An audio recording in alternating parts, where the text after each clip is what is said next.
Good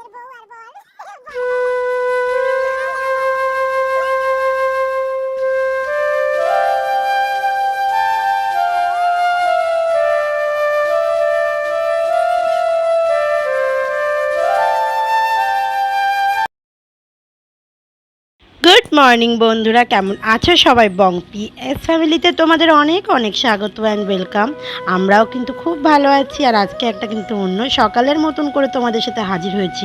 দেখতে পাচ্ছ আজকে আমি সকালবেলা একদম চুপটাপ রয়েছি, একদম বেনুনি টেনুনি করে রয়েছি। না আমি কোনো কারণ ছাড়া বেনুনি করি না বন্ধুরা। আমি যখন কোথাও যাওয়ার থাকে তখনই কিন্তু আমি এই বেনুনিটা করে রাখি, যাতে চুলটা একটু ফোলা ফোলা লাগে। আমার তো চুলটা এমনি কিছু নেই, মাথার মধ্যে চুল সব ন্যাড়া হয়ে গেছে। তো দেখো এখন কিন্তু 8টা 15 বাজে, আমার কিন্তু তার মধ্যে অনেকটা কাজ কমপ্লিট হয়ে গেছে। আজকে কিন্তু এক জায়গায় যাব, সেই জন্যই কিন্তু এত তাড়াতাড়ি উঠে সব কাজটা করে ফেলেছি। আর আমি এখন সাডেনলি কদিন অনেক তাড়াতাড়ি উঠছি, তোমরা প্রায় ভিডিওতেই দেখো আমার তাড়াতাড়ি সব কাজ টাজ হয়ে যায়। কারণ হচ্ছে এখন তাড়াতাড়ি না উঠলে আমি যে আর একটা জায়গায় কাজ করি সেই কাজটা আমার অসুবিধা হয়ে যায়। তো দেখো আজকে রোদ্দুরটা না গায়ে লাগছিল না, ঠিক একটা মেঘলা মেঘলা ওয়েদার হয়েছিল, তার মধ্যে দিয়ে রোদ্দুরটা ফুটছিল, বেশ ভালো লাগছিল। আর আমি না নিজেকে বেনুনি করলে মনে হয় বিশ্বের সুন্দরী মনে করি। কি জানি, আমি তো জানি আমি সুন্দরী না, আর তোমরাও জানো আমি সুন্দরী না। আমাকে দেখতেও অত একটা হ্যাবিক কিছু ভালো না, ভালোই নয়, হ্যাবিক কী আর বলবো। তাও আমি নিজেকে একটু মনে করি যে আমি সুন্দরী, তাই জন্যই আর কি রোদের সামনে এসে একটু ন্যাচারাল গ্লো দেখাচ্ছিলাম। তারপর কি হয়েছে দেখো, সাক্ষ্য কিন্তু ঘুম থেকে উঠে গেছে, যেমন আর কি বরাবরের মতন রোজ উঠে যায় তেমনই উঠে পড়েছে। আর আমি ওর সাথে একটু খেলু খেলু করছিলাম। আমার কিন্তু সমস্ত কাজ বাজ কমপ্লিট হয়ে গেছিলো। আর সব কাজ করার পরেই কিন্তু আমি সাক্ষ্যকে ঘুম থেকেও উঠে গেছে ও, তারপরে ওকে নিয়ে একটু খেলাটেলা করলাম। আমরা কিন্তু আজকে একটা খুব স্পেশাল জায়গায় যাব। খুব স্পেশাল বলতে নয়, নর্মালি একটা জায়গায় যাব, সেটা হলো আমার কাকির বাড়িতে। ওই দেখো আমার বোনও কিন্তু চলে এসছে। আজকে কিন্তু আমার ছেলেকে দেখতে পাচ্ছে পুরো রাখছে না রাজামশাই রাজামশাই, আর আমাকে দেখো লাগছে হয়তো ওই কাজের মাসি মতন। আসলে আজকে একটু আমরা বেরোচ্ছি সকালবেলায়, ওই 10টা নাগাদ বেরোচ্ছি। আমরা যাচ্ছি আমার মেজো কাকির বাড়িতে, আমার মেজো কাকির বাড়িতে পুজো ছিল, সেই ওখানেই যাচ্ছি। তো চলো আমি আমার শাশুড়ি মা সবাই আমরা যাব আর কি, মেয়েরাই যাব বলতে গেলে। বাবুর তো ছিল না, বাবু তো গেছিলো কাজে, আমরাই চলে গেলাম। আর এই যে সাক্ষ্যকে দেখো নিয়ে গেছি, ও তো এইসব সাজা গুজাতে বাইরে যাওয়াতে খুব এক্সপার্ট। আর রোদ্দুরটা ভালোই লাগছিল। আর আমরা দেখো না সাজা গোজা, আর আমি তো শাড়ি পরি না, আমি তো জানো শাড়ি পরাতে আমার বহুত অ্যালার্জি। তো আমরা সবাই আজকে শাড়ি পরেছে, আমার মাও পরেছে বলে আমিও বললাম আমাকে পরিয়ে দাও, আর মা কিন্তু আমার শাড়িটা পরিয়ে দিয়েছিল। তুমি জানো আমি শাড়ি পরতে পারি না। আর আমার বোন কিন্তু ওইসবে নেই, আমার বোন বলে বাবা এই গরমে আমি শাড়ি টাড়ি পরবো না। দেখো আমার বোন সেই সময় মতন আমিও ওরকম করতাম, আমি পরতাম না। কিন্তু এখন যেহেতু বিয়ে হয়ে গেছে সবাই পরলে লাগে, আমিও একটু পরি। আর শাড়িতেই তো নারী, এটা তো স্বাভাবিক বাস্তব কথা না। ভালো হোক মন্দ হোক, শাড়ি পরলে সবাইকে ভালো লাগে, এটুখানি আমি জানি। আমাকেও কেমন লাগে অবশ্যই তোমরা জানিও শাড়ি পরলে। আর এই দেখো রোদের মধ্যে বেরিয়েছি, বললাম তুই এতগুলি মানুষ বেরিয়েছে, কেউ একটা ছাতা নেওয়ার কথা আমরা মনেই ছিল না।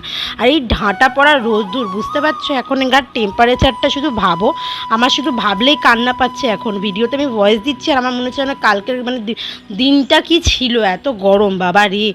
লাস্টে আমার ছেলেকে এরকম ঢাকা দিয়ে রেখেছে। আমার ছেলে আমার ছেলে গায়ে কিছু রাখতে চায় না, সেই ছেলে কাপড় চাপা দিয়ে রেখেছে বলে কাপড়টাকেও চাপা দিয়েই রেখেছে। লাস্টে আলটিমেটলি ওর ঠাম্মির কাছে রুমাল ছিল, রুমালটা বেঁধে দিয়েছে মাথায়। ওটাতেও ওর কোনো নারাজগি নেই, ও ওটাতেও অ্যাকসেপ্ট করে নিয়েছে যে ওটা বেঁধে দাও। ওর গরম লাগছিল, ওর টাক গরম হয়ে যাচ্ছিল। তো আমরা কিন্তু হেঁটেই যাচ্ছিলাম, বেশি দূরে না, তাও না এইটুকানি হাঁটতে হাঁটতেই আমাদের হাওয়া বেরিয়ে যাচ্ছিলো। এত প্রচণ্ড গরম, সে অবস্থা আর কি কায়েল আমাদের। তো এবার প্রায় চলেই এসছি। আজকে বলেই দিই তোমাদের কি, আজকে কিন্তু কাকিদের বাড়িতে একটা পুজো ছিল। তো সেই পুজোর উপলক্ষে আমাদেরকে যেতে বলেছিল, আর বারবার আমাদেরকে যেতে বলা হয়, আমরা যাওয়া হয় না, ছেলে অসুস্থ থাকে, তারপরে না এই দিল্লি রোডটা ক্রস করে যেতে হয়, দেন বাবু থাকে না, অনেক কিছু সমস্যা, আর অনেকটা কাজের ব্যস্ততার চাপে কোথাওই যাওয়া হয় না এখন আর। কিন্তু ওই একটা অকেশন পড়লে বা হয়তো ঘরে কোনো নর্মাল পুজো রেখে রাখলে ওই থ্রোতে যাওয়া যায়, কারণ না গেলে এরপরে একটা খারাপ লাগালাগি হয়ে যায়। তো যাই হোক, এই যে চলে এসেছি ফাইনালি ভাইয়ের বাড়ি, মেজো কাকির বাড়িতে।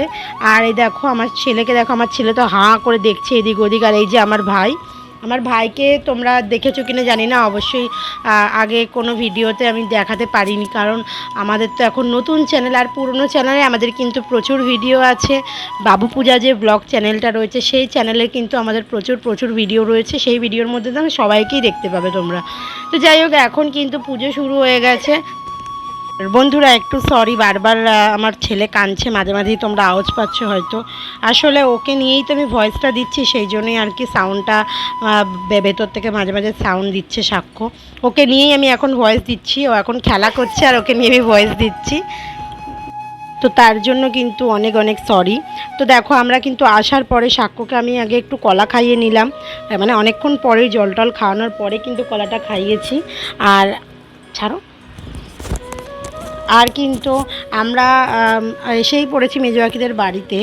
আর এইদিকে দেখো, আমার মেজো কাকি কিন্তু এখনও রেডি হয়নি, আর আমার বোন এসেই কিন্তু একদম আঁকতে বসে পড়েছে, মানে ওই যে একটু আলপনা দিতে বলেছিল তাই আলপনা দিচ্ছিল। আর ওইদিকে আমরা একটুখানি বাইরের দিকেই বেশিরভাগটা ছিলাম, কেন ভিতরে রান্না টান্না করছিল, পুজো হচ্ছিল, সেই জন্য বিরক্ত হচ্ছিল সাক্ষ্য বেশিক্ষণ। জানো তো সাক্ষ্য এগুলো থাকতে পারে না, আর এই যে যাওয়া আসা করছে এটাই কিন্তু আমার কাকি, আর আমরা কাকিদের বাড়িতে কিন্তু খুব একটা যাওয়া হয় না। আর এদিকে দেখো, একটা কাকির বোন এটা হয়, উনি হচ্ছে রান্না বান্না করছিল, এটা রান্নাঘরের মধ্যে রান্না করছিল, কিন্তু যেহেতু রান্নার কোয়ান্টিটিটা বেশি ছিল সেজন্য একটু বেশি গরমটা লাগছিল।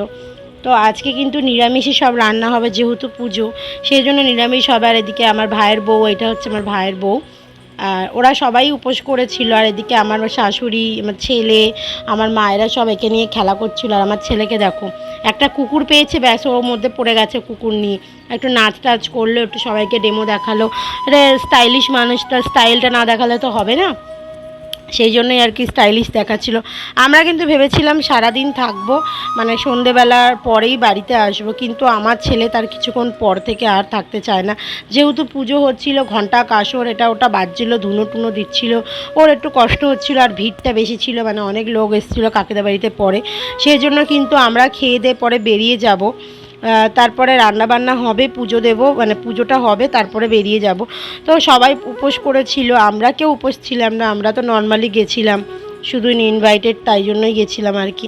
তারপরে দেখো, বললাম না আমার ছেলে বাইরে চলে এসছে, সেই জন্যই আমরা সবাই বাইরেই বেশিরভাগটা ছিলাম। আর এইদিকে দেখো, আমার এটা হচ্ছে একটা আমার পিসির শাশুড়ি, এটা আমার পিসি তো এখন নেই, মারা গেছে।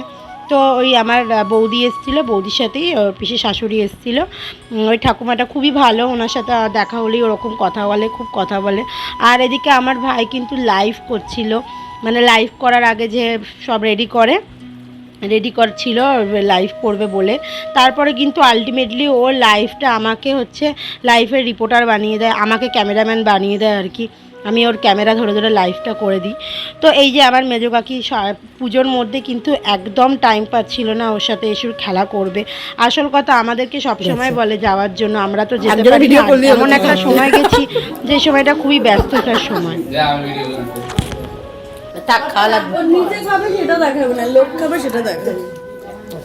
আমি এই যে কম খাচ্ছি তো দেখালাম, এইটুখানি খাচ্ছি, একটু বেশি যদি না করে, এইটুখানি খায়, এত এত ফিগার কি করে বানাবে? দেখো খাচ্ছে, দেখো পুরো রাবণের মতো খাচ্ছে, একাই ভাত খেয়ে দিল, রাবণ বানিয়ে দিল, রাবণ এমনি সেমনি বোন না। প্রথমে একতলা ভাত নিয়েছে, খেয়ে নিয়েছে, আবার দুতলা, তিনতলায় তিনবার খাচ্ছে। রাবণের বোন কি সুলপনাগা? রাবণের বোন সুলপনাগা, তাহলে তোরা রাবণ, আমি সুলপনাগা। আমি তো বোন ছিল, যদি চলে না তো রাবণের, হ্যাঁ বোন, তাহলে আমি তো বোন না, চিনি সুলপনাগা। আর মরি বিজে খেতে খেতে ভর রাখতে পারছে না, লোড হয়ে গেছে, মরি বিজে খেতে খেতে লোড হয়ে গেছে, ভর রাখতে পারছে না, হাত দিয়ে ভর রেখে ওইদিকে যাবো।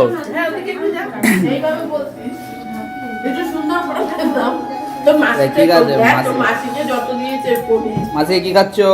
পনির খাচ্ছি বাবা। পনির খাচ্ছ? পনির, তেজপাতা। কিসের দুধের পনির? গরুর না মোষের? ভ্যাস। ভ্যাসের দুধের পনির খাচ্ছ? দাদু আছে? দুধের পনির। তো অনেকখানি আনন্দ করে আর খাওয়া দাওয়া করার পর কিন্তু আমরা বেরিয়েই পড়েছি। দেখো মা কিন্তু সাক্ষ্যকে নিয়ে আগেই বেরিয়ে গেছিলো, কারণ এখন প্রায় 3টে সাড়ে 3টে বাজে। আমাদের খেতে খেতে মা খেতে খেতে দেরি হয়ে গেছিলো, 3:30 পৌনে 4টে নাগাদ বেজে গেছিলো।